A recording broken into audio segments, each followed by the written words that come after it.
دعوت دی ہے جناب الطاف وانی صاحب کو. آپ چیئرمین ہیں KIIR تھنک ٹینک کے اور سینئر حریت رہنما ہیں, اور ہم نے آج دعوت دی ہے اسٹوڈیوز میں جناب ایڈوکیٹ عتیق الرسول صاحب کو. آپ تجزیہ کار ہیں, قانون دان ہیں, بہت شکریہ آپ کا جی. اور ٹیلی فون لائن پہ ہمیں جوائن کیا ہے جی ڈاکٹر حامد خان المشرقی نے, ماہر بین الاقوامی امور ہیں. ڈاکٹر صاحب آپ کا بھی بہت بہت شکریہ, آپ نے ہمیں جوائن کیا. الطاف وانی صاحب کہتے ہیں جی انویسٹمنٹ تو بہت اچھی ہوتی ہے, انویسٹمنٹ جب بھی آئے تو لوگوں کے لیے خوشحالی لاتی ہے. یہ کیسی انویسٹمنٹ ہے کہ کشمیری اس کے اوپر سراپا احتجاج ہیں؟ دیکھیں انویسٹمنٹس بھی دو قسم کی ہوتی ہیں. ایک جو ریئل انویسٹمنٹ ہوتی ہے, ایک انویسٹمنٹ وہ ہوتی ہے جو آپ کی لینڈ گریب کے لیے آپ کا آکیپائر لاتا ہے. آکیپیشن کی انویسٹمنٹ ہمیشہ سے اس کے مقاصد ہوتے ہیں کہ وہاں کے لوگوں کو اپنے زیر اثر لانا, انہیں سبز باغ دکھا کر ان کو اپنے سبجوگیشن میں لانا. اب جو ہندوستان کی اس وقت کی یہ کوشش ہے, جب آرٹیکل 370-35 ریووک کیے گئے تھے اس وقت 4 مین سلوگنز جو ہندوستان کی سرکار نے لگائے تھے اس وقت کے, ایک تو ہم کشمیر میں انویسٹرز لائیں گے, یہاں انویسٹمنٹ کریں گے. ایک یہ تھا کہ ہم یہاں خاندانی راج جو سیاستدانوں کا رشوت خوری اس کو ختم کریں گے, خواتین کو حقوق دیں گے, اور کشمیر میں اب تو آسمان سے اب تارے توڑ کر کشمیر میں لائے جائیں گے. اگر آپ اس ساری چیز کو دیکھیں رائٹ فرام 5 اگست 2019 سے اس وقت تک کشمیر میں 566 لوگ اس وقت تک مارے گئے کشمیر کے اندر. پھر یہ ہے امن عامہ کی صورتحال جو ہے, لگاتار 7 لاکھ کی فوج پہلے تھی, پھر اور فوج لائی, تقریباً 10 لاکھ کے قریب فوج وہاں پر موجود ہیں, اور لگاتار ایک کانفلکٹ جاری ہے. اور کسی جگہ بھی انویسٹمنٹ کسی ایسے ماحول میں نہیں کی جا سکتی ہے جہاں پر امن عامہ کا خطرہ ہو, جہاں پر انویسٹر کو یہ لگے کہ پیسے میرے ڈوب رہے ہیں. پہلی چیز یہ ہے. دوسری چیز یہ کہ ابھی تک ہندوستان نے 200 کے قریب MOU سائن کیے ہیں, مختلف کنسورشمز کے 200 قریب, لیکن ابھی تک کوئی ایک بھی چیز آن گراؤنڈ نظر نہیں آئی. جو دعوے ہیں حکومت کے, ہم نے 600 کنال زمین فلانی جگہ لی, 300 کنال فلانی جگہ لی, اتنی 33,000 کروڑ کی انویسٹمنٹ اس سال کریں گے, اور 75,000 کروڑ کی انویسٹمنٹ اس سال کے آخر تک ہوگی, جتنی انویسٹمنٹ کشمیر میں 1947 سے نہیں ہوئی. یہ دعوے ہیں ان کے, لیکن اس میں سے ابھی تک کوئی آن گراؤنڈ کوئی چیز بنی نہیں ہے. اس دوران 5 اگست ابھی تک جو ہیں 5 لاکھ کشمیری بے روزگار ہو گئے. جو دعوے تھے نا کہ روزگار ہوگا, ترقی ہوگی, 5 لاکھ کشمیری بے روزگار ہو گئے. 50,000 وہ جو صرف IT سیکٹر سے تعلق تھے. اس کے بعد آپ نے خود کہا ٹورسٹ انڈسٹری, ہماری ہارٹیکلچر انڈسٹری, ہماری ایگریکلچر انڈسٹری, ساری انڈسٹریاں ختم ہو گئی. کشمیر کا اکنامک لاس جو ہوا وہ بڑھتا ہی جا رہا ہے. اور یہ ساری جو ہندوستان کی یہ کوششیں ہیں, یہ ان اے وے کہ جو پہلے سے ہی ہندوستان کوشش کر رہا ہے کشمیر کے اندر ڈیموگرافک چینجز کی, ان کو بڑھاوا دینے کے لیے فارن انویسٹر, اس میں تو نام اپنے بڑی کمپنیوں کے لیے, لیکن جہاں تک میری معلومات ہے, جہاں تک میں جانتا ہوں, یہ وہ سارے ہندوستانی ہیں جو UAE میں کام کرتے ہیں. اس پہ بات کریں گے, آپ نے بڑا امپورٹنٹ نکتہ اٹھایا. میں یہاں پہ انوالو کر لیتا ہوں ایڈوکیٹ عتیق الرسول صاحب کو. آرٹیکل 370 کے خاتمے کے بعد ایک ایسا مسئلہ جو کہ انٹرنیشنلی ریکگنائزڈ ہے, ڈسپیوٹڈ ٹیریٹری ہے. قانون کیا کہتا ہے کہ ایک ڈسپیوٹڈ ٹیریٹری کے اندر کوئی فورن انویسٹمنٹ, فورن نیشنلز آ سکتے ہیں؟ سادہ سوال. بسم اللہ الرحمن الرحیم. دیکھیں ایک چیز تو بڑی اس حوالے سے کلیئر ہے کہ یہ دنیا کا سب سے بڑا ملٹرائز زون ہے. پھر اس کا ایشو جو ہے وہ UN میں پینڈنگ ہے. 1947 سے 48 سے آن ورڈ اسٹل ڈیٹ یہ ایشو جو ہے وہ UN میں پینڈنگ چلا آ رہا ہے. اب یہ جن ممالک کا ذکر کر رہے ہیں جو اس میں انویسٹ کر رہے ہیں, ہم تو پہلے بھی بات کر رہے تھے کہ یہ وہ ممالک ہیں یا تو وہ UN کے چارٹرز اور ٹریٹیز سائن کر چکے ہیں آلریڈی, اور کچھ جزائر جن کا ابھی جس ڈیلیگیشن کا ذکر کر رہے ہیں, یہ چاہے وہ بے شک انڈیا کے ہی زیادہ تر انویسٹرز ہیں, لیکن وہ گلف کنٹریز ہیں جو کہ OIC کے ممبران ہیں. اب دیکھنا یہ ہے کہ کیا ان کے پیسے سے اس ملٹرائز زون میں ان بچوں کو قتل کیا جائے گا, ان خواتین کو قتل کیا جائے گا جو انڈیا وہاں سے ارن کرنے کے لیے جو کر رہا ہے. تو یہ کسی صورت بھی نہ اخلاقی طور پر نہ قانونی طور پر یہ مناسب ہے. اول تو یہ ہے کہ جو ان کا مقدمہ پینڈنگ ہے اس کو ڈیسائیڈ کیا جائے. جب تک وہ ڈیسائیڈ نہیں ہوتا تب تک اس طرح کی انویسٹمنٹ اور اس طرح سے انڈیا کو سپورٹ ایک نارمل سا سوال ہے, جی عام سا ایک سوال ہے. 2 لوگوں کا آپس میں زمین کا جھگڑا ہوتا ہے, جی ایک بندہ جا کے کورٹ سے اسٹے آرڈر لے کے آ جاتا ہے, کیا اس زمین کے اوپر کوئی کنسٹرکشن, کوئی کاروبار, کوئی چیز ہو سکتی ہے؟ نہیں ہو سکتی. تو اتنا بڑا جو اسٹے آرڈر ریزولوشنز کی صورت میں موجود ہے, تو اس صورت میں کیا ان ممالک کو نظر نہیں آ رہا؟ یہ بالکل نظر آ رہا ہے، اور میں سمجھتا ہوں کہ یہ ان کی طرف سے سخت زیادتی ہے ان کشمیری لوگوں کے ساتھ، جو ہم کہتے ہیں کہ جو تمام بنیادی حقوق جس طرح سے ان لوگوں کے ہیں، ان ممالک کے لوگوں کے ہیں، وہ بنیادی حقوق چلیں جی، رکھتے ہیں۔ امہ کی بھی ذرا بات کر لیتے ہیں۔ ڈاکٹر حامد خان صاحب نے ہمیں ٹیلی فون جوائن کیا۔ ڈاکٹر صاحب بہت شکریہ۔ ڈاکٹر صاحب فرمائیے گا، ہم او آئی سی کے حوالے سے بات کرتے ہیں۔ ایک طرف او آئی سی یہاں پہ ریٹریٹ کر رہی تھی ان تمام ریزولوشنز کو اور اس تمام سپورٹ کو جو مقبوضہ کشمیر کے حوالے سے وہ دیتی آئی ہے، دوسری طرف انہی کے نمائندگان جو ہیں مقبوضہ کشمیر کے اندر وہ ہوٹلز کے اندر بیٹھ کے پریس کانفرنسز کر رہے تھے اور کہہ رہے تھے کہ جی ہم یہاں پہ انویسٹمنٹ لے کر آئیں گے۔ پہلے تو یہ بتائیں کہ کیا انہوں نے آرٹیکل 370 کی ایپلیکیشن کو مان لیا ہے، اور دوسرا بطور امہ کیا پیغام جاتا ہے اگر اس طرح کی تقسیم نظر آئے تو؟ جی بہت شکریہ یاسر۔ دیکھیں بات یہ ہے کہ مطلب یہ بڑے افسوس کا مقام ہے کہ پاکستان کی کتنی کوششوں کے باوجود دنیا ساری کو مسئلہ کشمیر بار بار نہ صرف ایکسپلین کیا گیا ہے، بلکہ اس کی جو سیریسنیس ہے، وہاں پر جو قتل عام کر رہا ہے، وہاں جو جینوسائیڈ کر رہا ہے بھارت، وہ ساری دنیا کو دکھانے کے باوجود بدقسمتی سے جو گلف کنٹریز ہیں وہ ابھی بھی ان کا جو جھکاؤ ہے وہ بھارت کی طرف ہو جاتا ہے، معاشی مفادات کے لیے کہہ لیں یا دوسرے مفادات کے لیے کہہ لیں۔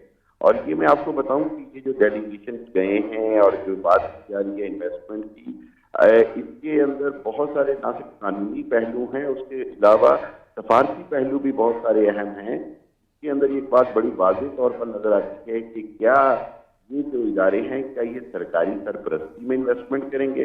اگر سرکاری سرپرستی میں کریں گے تو یہ تو بہت بڑی بریچ ہے خود او آئی سی کی، خود یونائٹڈ نیشن کے جو چارٹر ہے اور رولز ہیں ڈسپیوٹڈ ٹیریٹری کی، اس کی بہت بڑی وائلیشن ہے۔ اور اگر اتنی بڑی انویسٹمنٹ کوئی ذاتی طور پر پرائیویٹ کمپنی کرتی ہے تو وہ بین الاقوامی قوانین اس کو اجازت نہیں دیتے، اس کی انویسٹمنٹ کی پروٹیکشن نہیں دیتے۔ تو اس حوالے سے جو بات مجھے سمجھ آ رہی ہے کہ ان کو باقاعدہ حکومتوں کی حمایت حاصل ہے، اور یہی سب سے بڑی بدقسمتی ہے کہ کیا مسلمان ممالک اور امہ جو ہے وہ مسئلہ کشمیر کو اس طرح پسے پشت ڈال رہی ہے۔ 80 لاکھ کشمیریوں کی جانوں کا مسئلہ ہے اور ان کے حق خود ارادی کا مسئلہ ہے۔ آپ کو میں یہاں ایک اور بات بتاتا چلوں کہ اس سے پہلے یہ جو ہم بات کر رہے تھے نا جی کہ اتنی ایکڑ زمین انہوں نے ڈفرینٹ پروجیکٹس کے لیے اناؤنس کی ہے، اور یہ 3000 ایکڑ انیشل تھی اور 6000 ایکڑ بعد میں انہوں نے بتائی ہے۔ جی ٹوٹل 14000 ایکڑ کا یہ منصوبہ ہے، جس میں 10000 ایکڑ یہ اناؤنس کر چکے ہیں۔ اس کے اندر بہت بڑی ایک سازش ہے کہ یہ وہ ساری پرائیویٹ انڈین کمپنیاں انویسٹمنٹ کر رہی ہیں جو ہندو نواز بی جے پی کی اسپانسر ہیں، برلاز اور ٹاٹاز اور یہ والی کمپنیز ہیں، امبانی۔ یہ وہ لوگ، یہ وہ بزنس مین نہیں ہے جو بزنس چاہتا ہے، یہ دراصل وہاں پر کشمیر کے اندر اپنے پاؤں جمانے کی سازش ہے۔ یہ ایسٹ انڈیا کمپنی سٹائل سے کشمیر پر قبضہ کرنا چاہ رہے ہیں۔ دنیا کو یہ بتانے کی ضرورت ہے کہ یہ وہی دھوکہ ہے جو 400 سال پہلے برے صغیر میں آنے کے لیے انگریز نے مسلمان اور مغلوں کو دیا۔ آج وہی دھوکہ کشمیریوں کو دیا جا رہا ہے، اور کشمیری اس کو سمجھتے ہیں۔ جو کشمیر کا آزاد جموں اور کشمیر سے نہیں بلکہ جو مقبوضہ جموں کشمیر کا کشمیری ہے وہ اس کو سمجھتا ہے۔ دیکھیں ڈیموگرافک چینج کرنے کے لیے آپ نے 40 لاکھ ڈومیسائل ایشو کر دیے۔ ڈاکٹر صاحب ذرا اس کو ہم تھوڑا سا اس پلان کو مزید انرتھ بھی کر لیتے ہیں۔ یہ فرمائیے گا کہ انڈیا اگر یہ یورپ کو لے کر آتا یا انڈیا کسی اور ریجن سے تعلق رکھنے والی کنٹریز کو لے کے آتا تو اس میں بھی کچھ پیغام ہوتا، بالخصوص جو او آئی سی کنٹریز اور ہمارے مسلمان ممالک، ان کو یہاں پہ لانا، اور اس کا ایک ایسا پلان کیا یہ بھی ہو سکتا ہے کہ کیونکہ وہ مسلمان ممالک ہیں وہ یہاں پہ جب انویسٹمنٹ کریں گے تو کشمیریوں کا دل جو ہے وہ موم ہو جائے گا، اور کشمیری کہیں گے جی کیونکہ اپنے بھائی انویسٹمنٹ کر رہے ہیں تو اس لیے ہمیں کچھ نہیں کہتے، تو یہ ہمیں نوکریاں بھی دے رہے ہیں۔ انہوں نے کہا جی 7 لاکھ نوکریاں تو انیشیل آتے ہی نہ مل جائیں گی آپ کو 7 لاکھ نوکریاں، تو 7 لاکھ نوکریاں بھی مل جائیں گی کشمیری صاحب، تو کشمیری کاز سے کیا دور چلے جائیں گے؟ یہ جو ٹیکٹک ہے خاص طور پہ یہ کس حد تک کشمیریوں کو مروب کر سکتی ہے؟ بیسک سوال یہ ہے۔ بہت اچھا سوال ہے۔ دیکھیں کشمیریوں کو یہ دھوکہ دیا جا رہا ہے، کشمیریوں کو یہ کہہ کر دراصل یہ جو وہ انویسٹر ہیں یہ وہ ہیں جو آلریڈی انڈیا کے زیر اثر ہیں۔ یہ بدقسمتی سے میں کہتا ہوں کہ یہ نام کے مسلمان ادارے ہیں. ان کی اگر آپ UAE میں ملازمتوں کے آپ لسٹیں دیکھیں تو 30 to 40 کئی جگہ پہ 70% تک انہوں نے ہندو ملازمین رکھے ہوئے ہیں. تو یہ نام کے وہ تاجر ہیں جو مسلمان کمپنیاں چلا رہے ہیں, اور یہ بالکل مسلمانوں اور کشمیریوں کو دھوکہ دیا جا رہا ہے. یہاں ایک بات اور میں بتا دوں آپ کو, آپ نے کہا نا جی کہ یورپین کیوں نہیں لائے, تو یورپین اس لیے نہیں لائے کہ یورپین کمپنیاں بین الاقوامی قوانین کی مجبوریاں اور ضابطوں کو سمجھتی ہیں. وہ کبھی بھی کشمیر میں اس طرح انویسٹمنٹ نہیں کریں گی جو ایک متنازع خطہ ہے. انہوں نے ہانگ کانگ میں اس وقت جا کے انویسٹمنٹس کی جب ہانگ کانگ کا سٹیٹس انڈیپینڈنٹ ہو گیا. دیکھیں یورپ کے اندر جو بڑی کمپنیاں ہیں وہ بین الاقوامی قوانین کو سمجھتی ہیں, وہ یہ سمجھتی ہیں کہ موسٹ ملٹرائزڈ ایریا میں ہم کیوں انویسٹمنٹ کریں. یہ جو عرب کمپنیاں ہیں ان کے پیچھے دراصل گھوم پھر کر انڈین انفلوئنس اور انڈین انویسٹمنٹ نظر آئے گی. جی ڈاکٹر صاحب, اس سے پہلے بالکل آپ کا پوائنٹ آ گیا, اس سے پہلے میں الطاف وانی صاحب کو بھی شامل کروں. ایک مختصر سا سوال آپ سے ایک اور پوچھ لیتے ہیں ابھی, کیونکہ ایک کنٹینیوٹی میں چیز چل رہی ہے. کیا یہ جو اٹیمپٹ ہے, کیونکہ یہ بہت بڑا اٹیمپٹ ہے, چھوٹا اٹیمپٹ نہیں ہے, پہلے یہ UAE میں گئے, اس کے بعد ان کو یہاں پہ لے کر آئے اور 2 درجن سے زائد وہ لوگ یہاں پہ موجود ہیں, وہ تمام وہ ممالک ہیں جن کے ساتھ پاکستان کے دیرینہ تعلقات ہیں. پاکستان کی جو معاشی مشکلات ہیں اس کے اندر ان کی بہت زیادہ ہمیشہ سپورٹ رہی ہے. پاکستان کے لیے ہمیشہ خیر خواہی ان ممالک نے, ان ریاستوں نے شو کی ہے. کیا یہ جو اٹیمپٹ ہے, کیا پاکستان کے اوپر اثر انداز ہونے کی ایک کاوش ہے؟ ہندوستان یہ چاہتا ہے کہ اس طرح سے کر کے ہم ان ممالک کو سٹیک ہولڈرز بنا کے اس خطے کے اندر پاکستان کے اوپر پریشر بلڈ کر سکے.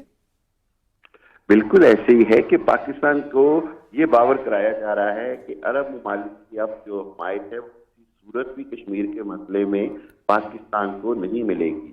بھارت کی یہ جو بدترین کوشش ہے, اس کے اندر بدقسمتی یہ ہے کہ ہمارے خود مسلمان ممالک اس کا حصہ بن رہے ہیں, خصوصاً جن عرب ممالک کی آپ نے بات کی. ایک بات میں آپ کو اور بتاؤں کہ یہ جو کمپنیز آئی ہیں ان کا کلیم یہی ہے کہ یہ پرائیویٹ انویسٹرز ہیں, اور حکومت کے پاس جو UAE کی جو حکومت ہے اس نے یہ کہا جی کہ ہم پرائیویٹ انویسٹرز کو کہیں پر بھی انٹرفیئر نہیں کرتے ہیں.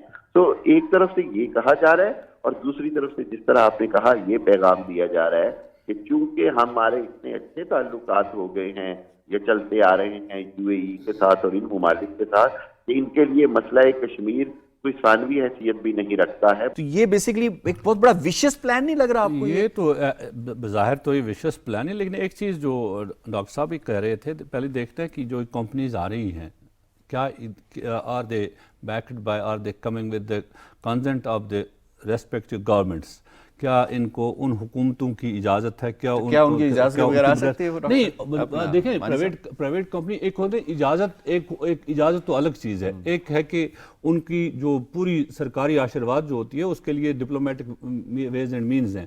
اس کے لیے ہندوستان کے جو یہ لیفٹیننٹ گورنر سارے جب پرائم منسٹر مودی جا رہے تھے, اس نے تمام ان کمپنیز کے ساتھ ہر جگہ پر یہ بات چیت کرتے ہیں, لوگ جاتے ہیں.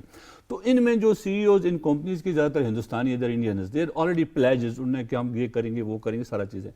جو بندہ آتا ہے انویسٹ کرنے کے لیے اس کو کاسٹ بینیفٹ انالیسس خود کرنی ہوتی ہے کہ اگر میں کسی جگہ انویسٹ کر رہا ہوں تو یہاں کے حالات کیسے ہیں, یہاں کا انوائرمنٹ کیسا ہے, اس سے میرے ملک کے سفارتی تعلقات کیا اثر ہوگا, مجھے کتنا پروفٹ ملے, کیا یہاں پروفٹ ارن ہو بھی سکتا ہے. دوسری بات یہ ہے کہ سب سے بڑی بات یہ ہے, بنیادی بات ہوتی ہے پرچیزنگ پاور کی. جہاں کی آپ انویسٹمنٹ کرتے ہیں وہ وہاں کے پرچیزنگ پاور وہ ہے ہی کوئی نہیں.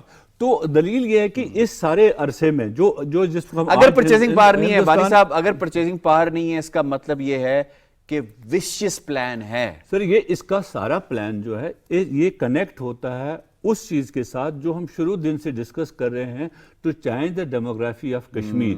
اس کے ساتھ آپ لینڈ گریب کر رہے ہیں, اس کے ساتھ آپ ایک نیا, جب آپ لوگ لائیں گے باہر سے, آپ کمپنیز آئیں گی, کمپنیز کے لیے سیکورٹی آ جائے گی, اس کا مطلب مور ملٹری, اس کا مطلب more cantonments. It means you are bringing more people from India to the Kashmir, changing the demography, taking their lands, already you have snatched their jobs, and Kashmiris are left with no option. جی advocate Atiq Rasool sahib, دنیا کے power centres نہیں دیکھ رہے, United nation نہیں دیکھ رہا, یہ کیا ہو رہا ہے کشمیر کے اندر؟ یہ انویسٹمنٹس آ رہی ہیں ایک ڈسپیوٹڈ ٹیریٹری کے اندر, کیسے انویسٹمنٹ آ سکتی ہے؟ دیکھیں نا, بڑی ڈاکٹر صاحب نے بڑی خوبصورت بات کی کہ اس وقت جو صورتحال ہے وہ اس طرح سے چل رہی ہے کہ انڈیا جو ہے وہ بیسیکلی دنیا کو دکھانا چاہ رہا ہے کہ میں کشمیریوں کے لیے یہ کچھ کر رہا ہوں, اس نے 2019 سے جو اب تک کیا 5 اگست سے لے کر اس میں سوائے سپریس کرنے کے، سوائے لوگوں کے مارنے کے، ان کو قتل کرنے کے، ڈریکونین لاز کا استعمال کر کے ان کو جو ہے ان کی آواز کو دبانے کے اور کچھ بھی نہیں کیا.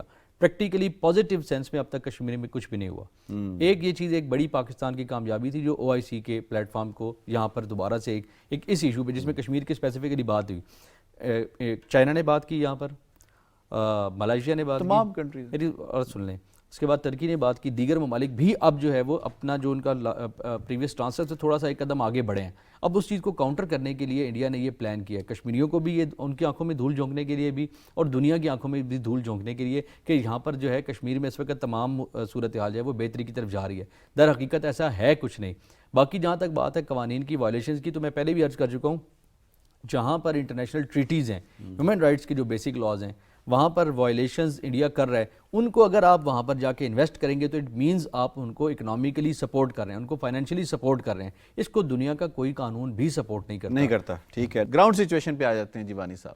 دیکھیں میں نے شروع سے ہی آپ گراؤنڈ سچویشن بتائی کہ جہاں پر روز ماورائے عدالت قتل غارت ہو رہی ہے، جہاں پر آپ نے ایسے قوانین استعمال کیے، آپ کسی کو بات کرنے کی اجازت نہیں دیتے ہیں، اس کے خلاف آپ UAPA لگاتے ہیں، کوئی لکھتا ہے اس کے خلاف آپ UAPA لگاتے ہیں، ان کو بند کرتے ہیں، ساری چیزیں. You have choked each and every civil space there. آپ نے وہاں کی، آپ کہتے ہیں ہم 7 لاکھ روزگار دیں گے. آپ پہلے ہی کشمیری ملازمین، مسلمان ملازمین جو سرکاری ملازمتوں میں ہیں ان کو نکال رہے ہیں. آپ نے 4 لاکھ ملازمین کشمیری جو 4 لاکھ سرکاری ملازمین ہیں ان پر قانون بنا کر لٹکتی ہوئی تلوار لگائی ہے، ان کو آپ نوکریوں سے نکال رہے ہیں. آپ 7 لاکھ جابز کہاں سے دیں گے کشمیریوں کو؟ Who will invest there؟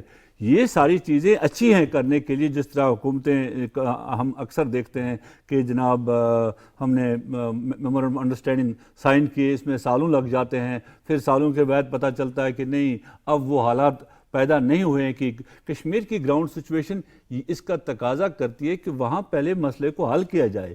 جب تک مسئلے دیکھیں ہندوستان خود بہت بڑا ملک ہے، بڑی انویسٹمنٹ لے کر وہ خود آ سکتا تھا، لیکن آج تک کیوں نہیں کر سکا؟ وجہ یہی تھی کہ لاسٹ لائنر دے دیں، کیا کشمیری ایسے کسی اقدام سے مروب ہوں گے، تحریک سے دور ہو سکتے ہیں، ہاں یا نہ؟ یہ تو آج تک نہیں. ہندوستان نے بڑے کوششیں کی پہلے بھی اور اب بھی کرتا رہا، لیکن کشمیریوں کا موقف وہی ہے کہ ہم اکنامک پیکیجز نہیں چاہیے. We want right to self determination. جناب الطاف وانی صاحب، ایڈوکیٹ عتیق رسول صاحب اور ڈاکٹر حامد خان صاحب نے ہمیں فون لائن پہ جوائن کیا. آپ تینوں مہمانوں کا بہت شکریہ. بالکل ناظرین، کوئی بھی انویسٹمنٹ کارگر ثابت نہیں ہو سکتی، سودمند ثابت نہیں ہو سکتی، اور کوئی بھی سین انویسٹر اس وقت تک وہاں پہ پیسہ نہیں لگاتا جب تک کہ امن نہ ہو، سیکیورٹی نہ ہو، کیونکہ سیکیورٹی سب سے امپورٹنٹ ہوتی ہے. اور حالیہ تناظر میں مقبوضہ کشمیر کے اندر آپ دیکھیں تو کوئی بھی کشمیری یہ الاؤ نہیں کرے گا کہ اس کے سیلف ڈٹرمنیشن کی کاسٹ کے اوپر بلینز آف ڈالرز مقبوضہ کشمیر میں لگائے جائیں، کیونکہ کوئی بھی کشمیری اسے قبول نہیں کرے گا. پروگرام کشمیر میگزین سے اتنا ہی. یاسر رحمان کو دیجیے اجازت. اللہ نے کے بعد.